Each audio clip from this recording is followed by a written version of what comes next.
So ఇక్కడ నుంచి వచ్చారన్న మీరు? మేడం మాది మహబూబ్నగర్ మేడం. మహబూబ్నగర్ నుంచి వస్తున్నాం మేడం. ఏ సమస్యతో మీరు ఇక్కడికి వచ్చారు ఈ రోజు? మేడం మా బీఈడికి సంబంధించిన సమస్యల గురించి ప్రజా దర్బార్లో రిప్రజెంటేషన్ ఇద్దామని వచ్చినాం మేడం. ఎలాంటి టైప్ ఆఫ్ సమస్య అండి? మేడం యాక్చువల్గా తెలంగాణ స్టేట్లో డిఎస్ ఆస్పిరెంట్స్ ఒక 5 lakhs మెంబర్స్ ఉంటారు మేడం. 5 lakhsలో బీఈడి చేసిన వాళ్ళే కేవలం 3.5 to 4 lakhs మెంబర్స్ ఉంటారు మేడం. డీఈడి వాళ్ళు కేవలం 1 lakh మెంబర్ మాత్రం 1 లేదా 1.5 ఉండొచ్చు మేడం. రీసెంట్గా ఏమైంది మేడం అంటే సెంట్రల్ గవర్నమెంట్ ఒక గెజిట్ రిలీజ్ చేసిండే, బీఈడి వాళ్ళు కూడా ఎడ్జిటి రాసుకోవచ్చు ఒక బ్రిడ్జి కోర్స్ తోటి అని చెప్పి ఒక గెజిట్ రిలీజ్ చేస్తే ఆ గెజిట్ని సుప్రీంకోర్టులో సవాల్ చేశారు మేడం.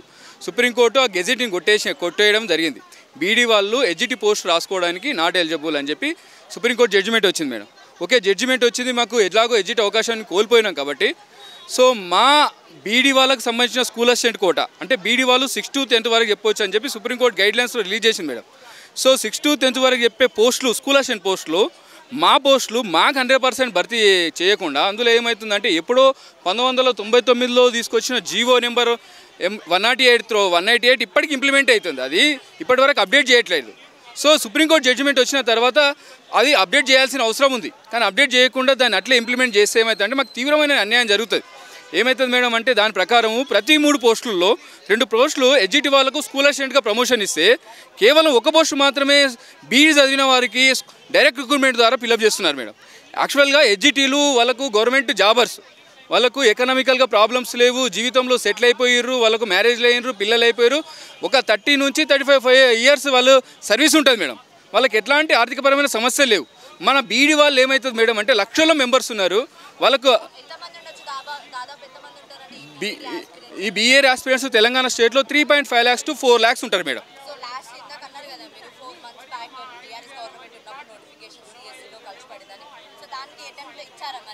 మేడం 4 months కింద మనకు కేసీఆర్ గవర్నమెంట్లో ఒక 5,000 డిఎస్సి నోటిఫికేషన్ వేసారు మేడం. అందులో బీఎడ్ వాళ్ళకి సంబంధించిన పోస్టులు మేడం ప్రతి జిల్లాకు ఒక స్కూల్ అసిస్టెంట్ సబ్జెక్ట్ కింద ఒక్క పోస్టు 2 పోస్టులు ఒక జిల్లాలో అయితే నిల్ మేడం. మా మహబూబ్నగర్ జిల్లాలో maths school assistant 0, physical science school assistant 0. అంటే మా మహబూబ్నగర్ జిల్లాలో మొత్తం మీద బీఈడి చేసి డిగ్రీలు చదివి బీఈడీలు చేసి పీజీలు చేసి ఎంఈడీలు చేసి అసలు ఒక్క పోస్ట్ లేకుండా కూడా నిరుద్యోగులు మారే అవకాశం ఉంది మేడం. పోనీ మా సంఖ్య తక్కువ ఉందా అంటే అట్లా లేదు, for lakhs of peoples unemployment చాలా విపరీతంగా వస్తుంది మేడం.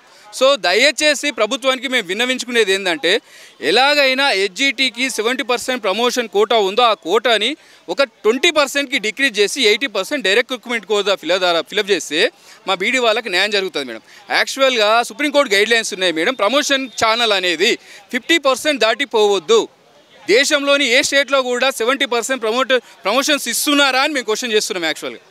సో ఈ కాంగ్రెస్ గవర్నమెంట్ని నిరుద్యోగులుగా మనము గత ప్రభుత్వంలో దాదాపు తెలంగాణ వచ్చినప్పటి నుంచి అదిగో ఉద్యోగాలు ఇదిగో ఉద్యోగాలు త్వరలో డిఎస్సి ఈ పదాలు విని విసిగి వేసారిపోయినాం మేడం.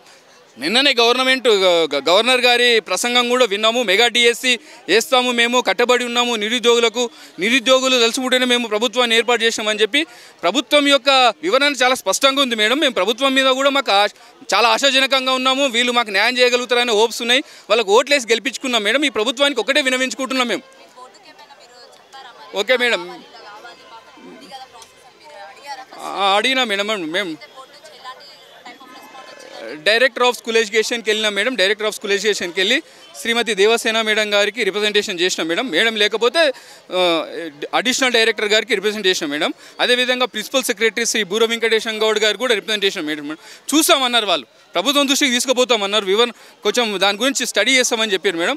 అదేవిధంగా కోదండరామ్ సార్ గారికి రిప్రజెంటేషన్ చేసాము. మా నిరుద్యోగులందరూ వారి నియోజకవర్గాల్లో వాళ్ళ శాసనసభ్యులకు కూడా రిప్రజెంటేషన్ చేస్తున్నారు మేడం. సో కాకపోతే దీని మీద మాకు మంత్రులను ఇప్పటివరకు ఒకసారి కలిసే అవకాశం దొరకలేదు. మాకు మంత్రులను ఎలా కలవాలో తెలియట్లేదు, వాళ్ళ అపాయింట్మెంట్ మాకు దొరకట్లేదు. ముఖ్యమంత్రిని కూడా కలవడం అనేది అంత కష్టంగా మారిపోయింది మాకు. మా నిరుద్యోగులం ఎట్లా కలవాలో మాకు తెలియట్లేదు. సో దయచేసి మంత్రి గారు కానీ మంత్రులు కానీ లేకపోతే ముఖ్యమంత్రి గారు ఈరోజు ప్రజా దర్బార్కి రావడానికి మెయిన్ ముఖ్య కారణం ఇప్పటివరకు ఎమ్మెల్యేలకు కానీ లేకపోతే అంటే అధికారులకు కానీ రిప్రజెంటేషన్ చేయగలిగినాం.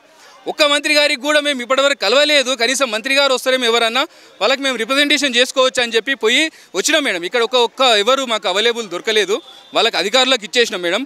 దయచేసి మా యొక్క విన్నపం ఏంటంటే ఎడ్జిటి యొక్క ప్రమోషన్ ఛానల్ని డిక్రీజ్ చేయండి. ఎప్పుడో 1999లో ఇచ్చిన జీవోని అలాగే కొనసాగించకండి. అట్లా చేయడం వల్ల ల్యాక్స్ ఆఫ్ బీఈడి స్టూడెంట్స్ నిరుద్యోగులుగా మారిపోయే అవకాశం ఉంది.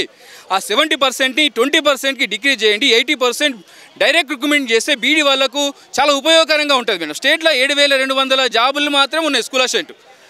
నిరుద్యోగులు మాత్రం ల్యాక్స్ ఆఫ్ పీపుల్స్ 4 lakhs ఉన్నారు. 100% రిక్రూట్ చేస్తేనే మాకు ఏ న్యాయం జరగదు. అసలు చాలామంది నిరుద్యోగులు మారిపోయే అవకాశం ఉంది. సో అందులో 70% వాళ్ళకు ప్రమోషన్ ఇస్తే మా పరిస్థితి ఏంది?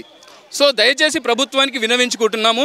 మెగా డిఎస్సి ద్వారా ఒక 20 నుంచి 25 వేల పోస్టులు మాకు భర్తీ చేసి అందులో ముఖ్యంగా బీఈడి వాళ్లకు school assistant quota direct recruitment 80% fill up చేసి 20% ప్రమోషన్ ఛానల్ ఇవ్వాల్సిందిగా రిక్వెస్ట్ చేస్తున్నాం. అదేవిధంగా నిన్న ఆంధ్రప్రదేశ్ ప్రభుత్వం మేడం సుప్రీంకోర్టు జడ్జిమెంట్ వచ్చినప్పటికీ NCTE national council for teacher education యొక్క ప్రతిపాదనలు ఏమీ లేవు, కొత్త గైడ్లైన్స్ ఏమీ ఇవ్వలేదు, పాత విధానాలే ఉన్నాయి. కాబట్టి ఈ మహారాష్ట్ర పరిధిలోని బీఈడి స్టూడెంట్స్ కూడా ఎడ్జిటి అవకాశం ఇస్తున్నాం. ఎందుకంటే కొత్తగా ఎన్సిటిఈ గైడ్లైన్స్ ఏమి ఇవ్వట్లేదు, సుప్రీంకోర్టు జడ్జిమెంట్ తర్వాత ఏమి ఇవ్వలేదు. కాబట్టి పాత విధానాలే అమల్లోకి వస్తాయి. కాబట్టి ఇక్కడ ఉన్న బీఈడి విద్యార్థులకు మేము ఎడ్జిటి అవకాశం ఇస్తున్నాము అని చెప్పి వాళ్ళు జీవో జారీ చేయడం జరిగింది మేడం. అక్కడ ఇవ్వగలిగినప్పుడు మన తెలంగాణ స్టేట్లో కూడా ఎడ్జిటి అవకాశం బీఈడి వారికి ఇచ్చే అవకాశం ఉంది. కాబట్టి తెలంగాణ రాష్ట్ర ప్రభుత్వానికి మేము విన్నవించుకుంటున్నాము, దయచేసి ఇదొక్కసారి మా బీఈడి వాళ్ళకి ఎడ్జిటి అవకాశం ఇవ్వండి.